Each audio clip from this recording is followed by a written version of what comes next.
அருமையானவர்களே, அல்லாஹின் மாபெரும் கருணையினால் 6வது நாள் நோன்பு வைத்த நிலையில் அல்லாஹின் அருள் நிறைந்த மஸ்ஜிதில் லுஹர் தொழுகை இமாம் ஜமாத்தோடு நிறைவு செய்துவிட்டு அமர்ந்திருக்கிறோம். அல்லாஹ் ரப்புல் ஆலமீன் நம்முடைய நோன்பையும் தராவீஹ் தொழுகையையும் நம்முடைய இதர நல்ல அமல்களையும் கபூல் செய்து நிறைவான கூலியை வழங்குவானாக. ஆமீன். இன்று 165 வசனங்களை கொண்ட சூரா அல்-அன்ஆம் முழுமையாக ஓதி முடிக்கப்பட்டுள்ளது. அல்ஹம்துலில்லாஹ். குர்ஆனின் பெரிய சூறாக்களில் ஒரு சூறாவை 20 ரக்காத்துகளில் ஒரே தராவீஹ் தொழுகையில் ஓதி முடிப்பது என்பது இந்த 6வது தராவீஹ் தொழுகையில் மட்டும்தான். இந்த சூரா எப்படி ஒரே தடவையில் நபிகள் பெருமானார் ஸல்லல்லாஹு அலைஹி வஸல்லம் அவர்களுக்கு அருளப்பட்டதோ அதே போன்று ஒரே நாளின் தராவீஹ் தொழுகையில் முழுமையாக ஓதி முடிக்கப்பட்டிருக்கிறது. அல்ஹம்துலில்லாஹ் என்று அல்லாஹ்வின் புகழை கொண்டு ஆரம்பிக்கக்கூடிய 5 சூறாக்களில் 2வது சூரா இந்த சூரா அல்-அன்ஆம். கால்நடைகள் குறித்து அன்றைய அரபுகளிடம் பலவிதமான மூட நம்பிக்கைகள் இருந்தது. அவை இந்த அத்தியாயத்தினுடைய 136, 138, 139, 143, 144 ஆகிய வசனங்களில் கண்டிக்கப்படுகிறது. எனவே இந்த அத்தியாயத்திற்கு கால்நடைகள் அல்-அன்ஆம் என்று பெயர் வந்தது. சூரத்துல் அன்ஆம் இறங்கிய போது நபிகள் பெருமானார் ஸல்லல்லாஹு அலைஹி வஸல்லம் அவர்கள் சுப்ஹானல்லாஹ் என்று சொல்லிவிட்டு இந்த சூறாவிற்காக அடிவானத்தையே அடைத்து கொள்ளும் அளவிற்கு மலக்குகள் வருகை தந்திருக்கிறார்கள் என்பதாக சொன்னார்கள். இப்னு உமர் ரலியல்லாஹு அன்ஹு அவர்கள் அறிவிக்கிற ஒரு செய்தி, நஸலத் சூரத்துல் அன்ஆமி ஜும்லத்தன் வாஹிதா. அன்ஆம் என்கிற இந்த சூரா ஒரே தடவையில் நபிகள் பெருமானார் ஸல்லல்லாஹு அலைஹி வஸல்லம் அவர்களுக்கு இறங்கியது. வத்தபிஅஹா 70 அல்ஃபம் மினல் மலாயிகா லஹும் ஸஜலும் பித்தஸ்பீஹி வத்தஹ்மீது. அப்போது அந்த நேரத்தில் 70,000 வானவர்கள் மலக்குமார்கள் அல்லாஹ்வை புகழ்ந்து கொண்டும் தஸ்பீஹ் செய்து கொண்டும் பின்தொடர்ந்து வந்தார்கள் என்று நபிகள் பெருமானார் ஸல்லல்லாஹு அலைஹி வஸல்லம் அவர்கள் சொன்னதாக சொன்னார்கள். அருமையானவர்களே, இன்றைய ரமலான் சிந்தனையில் வானவர்களுக்கும் நமக்குமான தொடர்பை குறித்து நாம் பார்க்க இருக்கிறோம். ஒரு முஃமினுடைய வாழ்வில் வானவர்களுடனான அந்த தொடர்பு என்பது மிகவும் அற்புதமானது, அவசியமானது என்பதை நாம் புரிந்து கொள்ள வேண்டும். நம் தந்தையினுடைய இந்திரிய துளியாக நாம் நம்முடைய தாயினுடைய கருவிலே நுழைந்ததிலே இருந்து வானவர்களுடைய தொடர்பு நமக்கு துவங்குகிறது. இன்ன அஹதக்கும் யுஜ்மாஉ ஹல்குஹு ஃபீ பத்னி உம்மிஹி 40 யௌமா. ஒருவரின் படைப்பு என்பது அவரது தாய் வயிற்றில் 40 நாட்களில் ஒருங்கிணைக்கப்படுகிறது. சும்ம யக்கூனு அலகத்தன் மிஸ்ல தாலிக். அதற்கு பிறகு 40 நாட்களில் கருக்கட்டியாக அது மாறுகிறது. சும்ம யக்கூனு முத்கத்தன் மிஸ்ல தாலிக். அதற்கு பிறகு 40 நாட்களில் சதை கட்டியாக மாறுகிறது. சும்ம யபஅஸுல்லாஹு மலக்கன் ஃபயுமரு பி4 கலிமாத். அதற்கு பின்னால் ஒரு வானவரை மலக்கை அல்லாஹு தாலா அனுப்புகிறான். அந்த வானவருக்கு 4 கட்டளைகளை அல்லாஹு தாலா பிறப்பிக்கிறான். உக்துபு அமலஹு. அவரது செயல்பாடுகளை எழுதுங்கள். வரிசுகஹு. அவரது செல்வத்தை, இந்த உலகத்தில் எவ்வளவு ரிசுக்கு அவருக்கு கொடுக்கப்படும் என்பதை பதிவு செய்யுங்கள். வஅஜலஹு. அவருடைய மரண வேளை, அதை நீங்கள் பதிவு செய்யுங்கள். வஷகியுன் அவ் சயீதுன். அவர் நல்லவரா கெட்டவரா என்பதை பதிவு செய்யுங்கள். இந்த 4 கட்டளைகள் மலக்குகளுக்கு பிறப்பிக்கப்படுகிறது. அதற்கு பிறகு சும்ம யுன்ஃபகு ஃபீஹி ரூஹ்.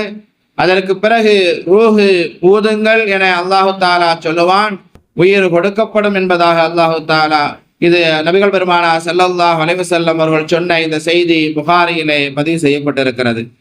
அப்படியானால் நமக்கும் மலக்குகளுக்குமான அந்த தொடர்பு என்பது நமக்கு ரூஹு கொடுக்கப்படுவதற்கு முன்னாலேயே அது ஆரம்பமாகி விடுகிறது. இன்னும் சொல்ல வேண்டுமானால் நம்முடன் எப்போதும் 2 மலக்குகள் 2 வானவர்கள் இருந்து கொண்டே இருக்கிறார்கள். நம்முடைய செயல்களை எல்லாம் ஒன்று விடாமல் அவர்கள் பதிவு செய்து கொண்டிருக்கிறார்கள். இன் குல்லு நஃப்ஸில் அம்மா அலைஹா ஹாஃபிஸ், ஒவ்வொருவர் மீதும் கண்காணிப்பாளர் இல்லாமல் இல்லை என்பதாக குர்ஆனுடைய 86வது அத்தியாயம் 4வது வசனத்தில் அல்லாஹு தஆலா சொல்கிறான். வ இன்ன அலைக்கும் லஹாஃபிஸீன் கிராமன் காத்திபீன், உங்களின் மீது கிராமன் காத்திபீன் என்று சொல்லப்படுகிற மரியாதைக்குரிய எழுத்தாளர்கள் கண்காணிப்பாளர்கள் இருக்கிறார்கள். யஅலமூன மா தஃபஅலூன், நீங்கள் செய்வதை அவர்கள் அறிவார்கள் என்பதாக குர்ஆனுடைய 82வது அத்தியாயம் 10வது 12வது வசனத்தில் அல்லாஹு தஆலா சொல்கிறான். அருமையானவர்களே, ரூஹ் உயிரை கைப்பற்றுவதற்கு மலக்குகள் வருவார்கள். நல்லவர்களிடத்தில் அவர்கள் எப்படி ரூஹை கைப்பற்றுவார்கள் என்பதையும், கெட்டவர்களிடத்தில் அந்த மலக்குகள் எப்படி நடந்து கொள்வார்கள் என்பதையும் குர்ஆனில் அல்லாஹ் சுப்ஹானஹு தஆலா பதிவு செய்திருக்கின்றான். நல்லவர்களுக்கு சோபனம் சொல்வதற்காக அந்த மலக்குகள் வருகை தருவார்கள்.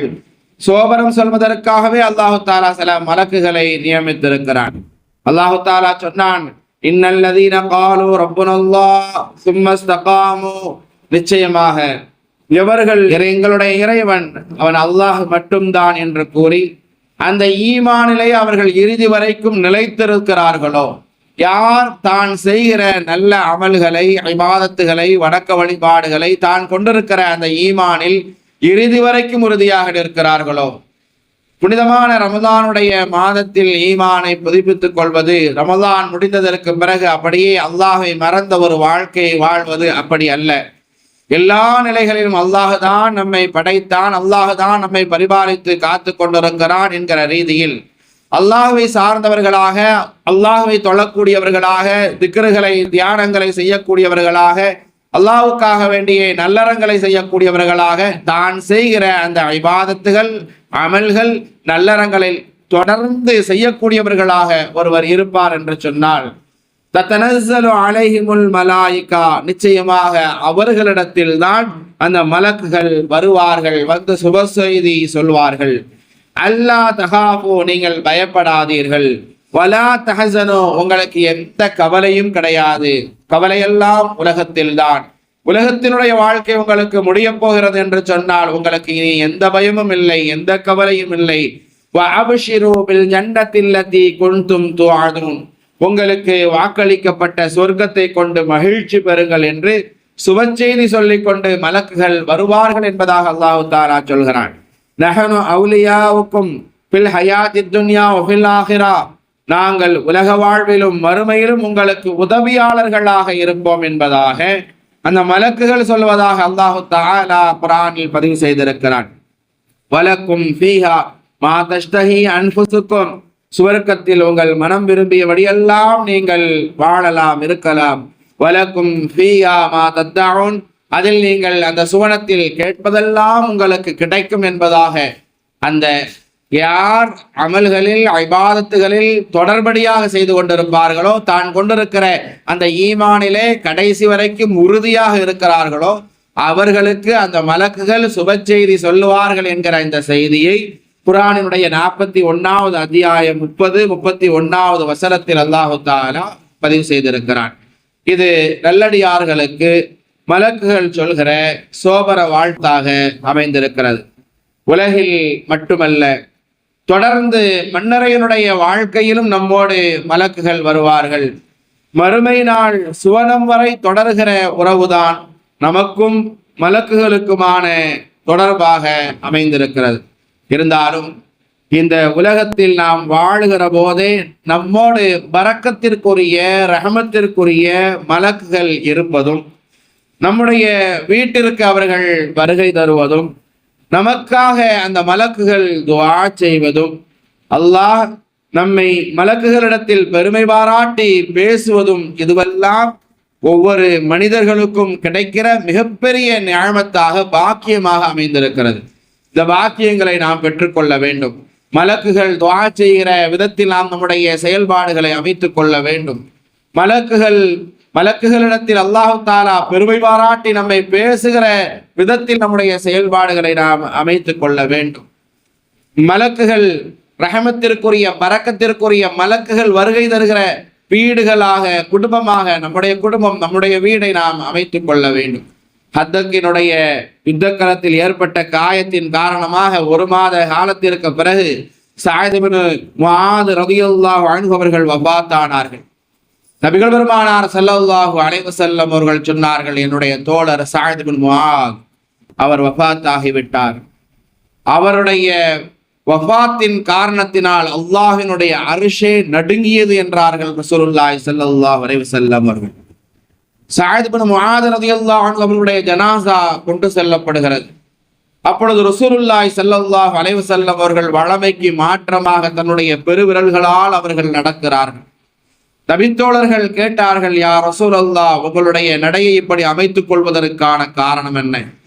ரசூலுல்லாஹி ஸல்லல்லாஹு அலைஹி வஸல்லம் அவர்கள் சொன்னார்கள், என்னுடைய தோழர் சஅத் இப்னு முஆத் அவருடைய ஜனாசாவில் கலந்து கொள்வதற்காக வேண்டி வானத்திலிருந்து இதுவரைக்கும் வந்திடாத 70,000 மலக்குகள் வருகை தந்திருக்கிறார்கள். அவருடைய ஜனாசாவில் கலந்து கொண்டிருக்கிறார்கள். அவர்களின் மீது என்னுடைய கால் பட்டுவிடக் கூடாது என்பதற்காக நான் எப்படி என்னுடைய நடையை அமைத்துக் கொண்டிருக்கிறேன் என நபிகள் பெருமானார் ஸல்லல்லாஹு அலைஹி வஸல்லம் அவர்கள் சொன்னார்கள்.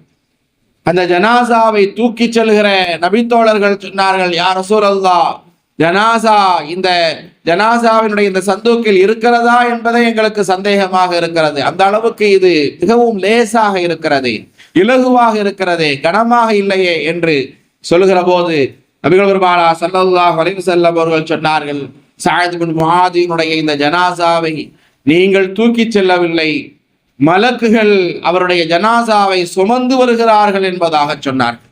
இவ்வளவு பாக்கியம் சஅத் இப்னு முஆத் ரலியல்லாஹு அன்ஹு அவர்களுக்கு கிடைத்தது என்று சொன்னால் அதற்கு காரணம் அவர்கள் கொண்ட கொள்கையில் உறுதியாக இருந்தார்கள். தான் கொண்டிருக்கிற அந்த ஈமானில் உறுதியாக இருந்தார்கள்.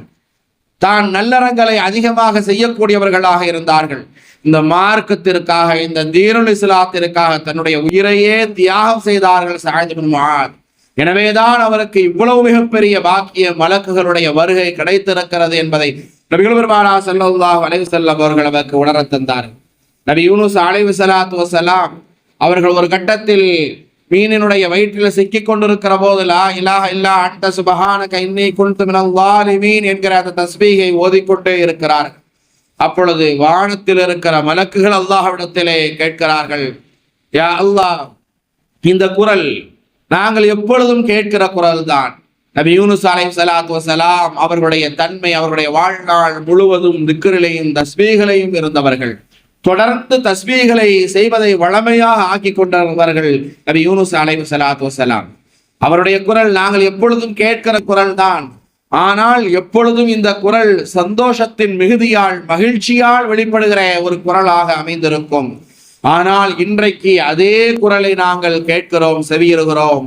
ஆனால் ஏதோ சிக்கலில் இருக்கிறார் போல் தெரிகிறது, சிரமத்தில் இருக்கிறார் போல் தெரிகிறது, இந்த குரலில் ஏதோ துன்பம் வெளிப்படுகிறதே என்பதாக அந்த மலக்குகள் அல்லாஹ்விடத்தில் சொன்னபோது அல்லாஹ் சுப்ஹானஹு வ தஆலா அந்த மலக்குகளிடத்தில் சொன்னான், இவர் வேறு யாரும் அல்ல, என்னுடைய அடியார் யூனுஸ் நபிதான்.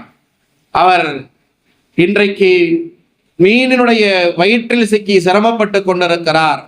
அந்த நேரத்திலும் அந்த துன்பமான சந்தோஷமான கட்டத்தில் எப்படி என்னை நினைத்தாரோ, தஸ்பீஹ் செய்தாரோ, அதே போல இந்த துன்பமான நேரத்திலும் இந்த சிக்கலிலும் என்னை நினைத்து கொண்டிருக்கிறார், என்னை தஸ்பீஹ் செய்கிறார்.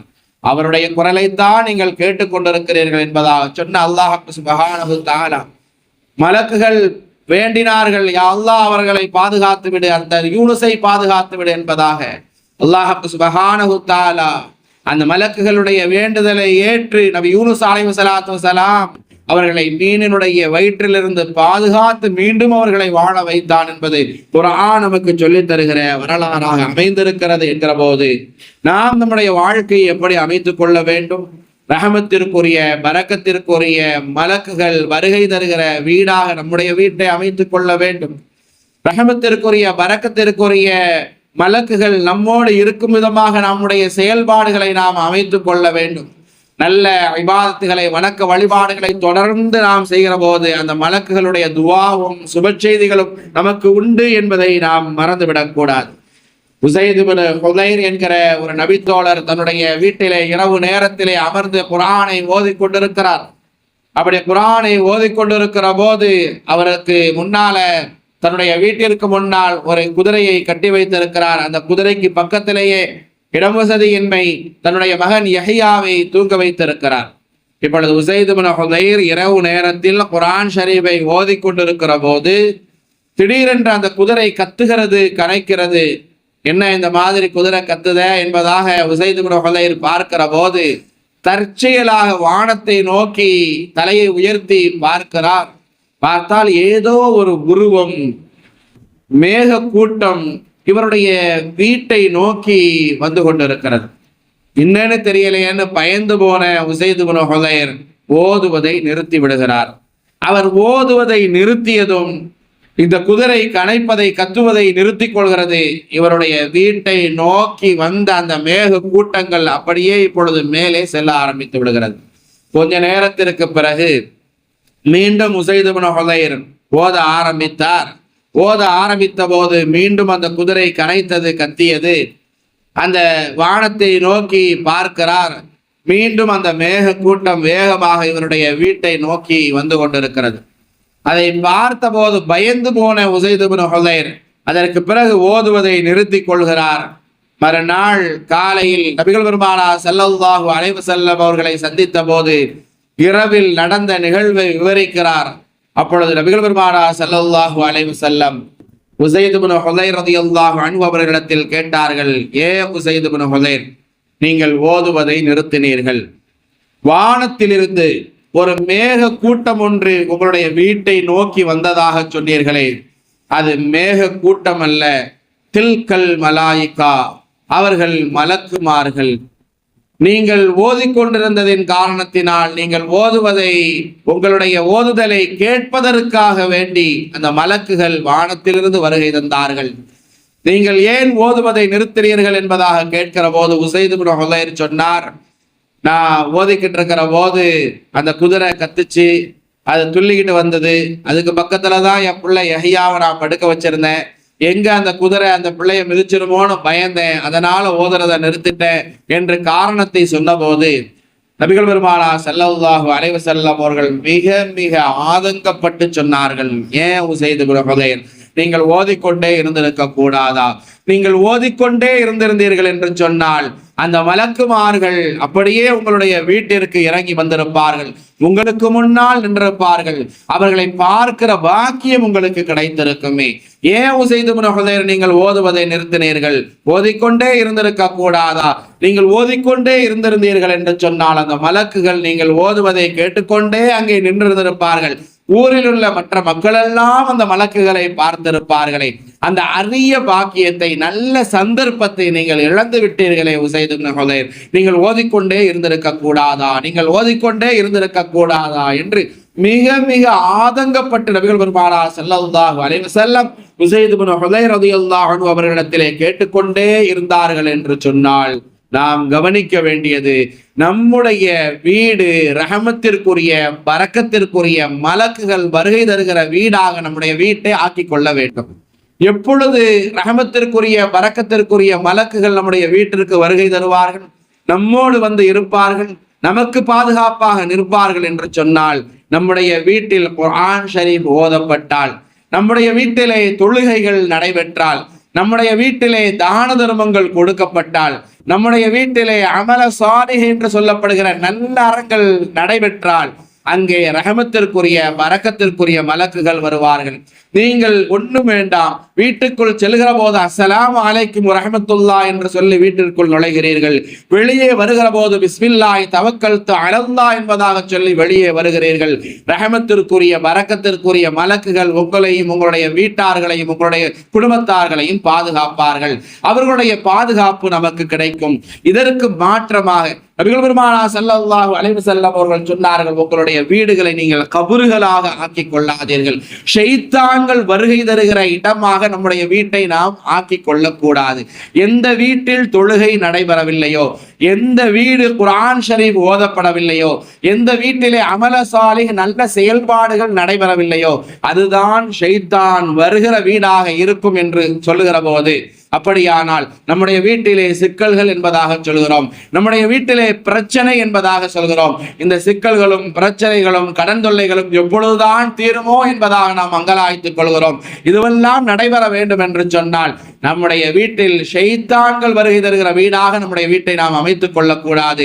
ரஹமத்திற்குரிய பரக்கத்திற்குரிய மலக்குகள் வருகை தருகிற வீடாக நல்ல இபாதத்துகளும் நல்ல செயல்பாடுகளும் குர்ஆன் ஷரீஃபும் தொழுகையும் நடைபெறுகிற வீடாக நம்முடைய வீட்டை அமைத்துக் கொள்ள வேண்டும். அதுதான் நமக்கு பாதுகாப்பை பெற்றுத்தரும். இன்றைக்கு சமூகத்தில் நிலவுகிற சூழ்நிலைகள் ஒரு பதட்டமான ஒரு நிலையை நம்மால் ஆங்காங்கே பார்க்க முடிகிறது. நமக்கான பாதுகாப்பு, நம்முடைய பிள்ளைகள் வெளியே செல்கிறார்கள், நல்லபடியாக வீட்டுக்கு வந்து சேர வேண்டுமே என்கிற ஒரு எண்ணம் நமக்கு பெற்றவர்களுக்கு இருக்கிறது. நாம் வெளியே போயிட்டு நல்லபடியா வீட்டுக்கு வந்து சேரணுமே என்கிற எண்ணம் நம்முடைய குடும்பத்தில் இருக்கிற பிள்ளை தாய்மார்களுக்கு இருக்கிறது.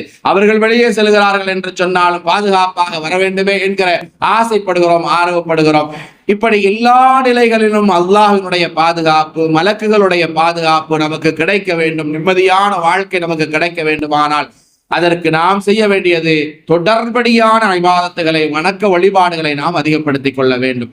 பத்ரினுடைய யுத்த களத்தில் மிகப்பெரிய வெற்றியை அல்லாஹ் சுப்ஹானஹு வ தஆலா அந்த சஹாபாக்களுக்கு கொடுத்தார். நபிகள் பெருமானார் ஸல்லல்லாஹு அலைஹி வஸல்லம் அவர்களும் அந்த சஹாபாக்களும் ஒரு 313 பேர் தான் இருந்தாங்க. ஆயிரக்கணக்கான மக்களாக அந்த காபிர்கள் இருந்தார்கள்.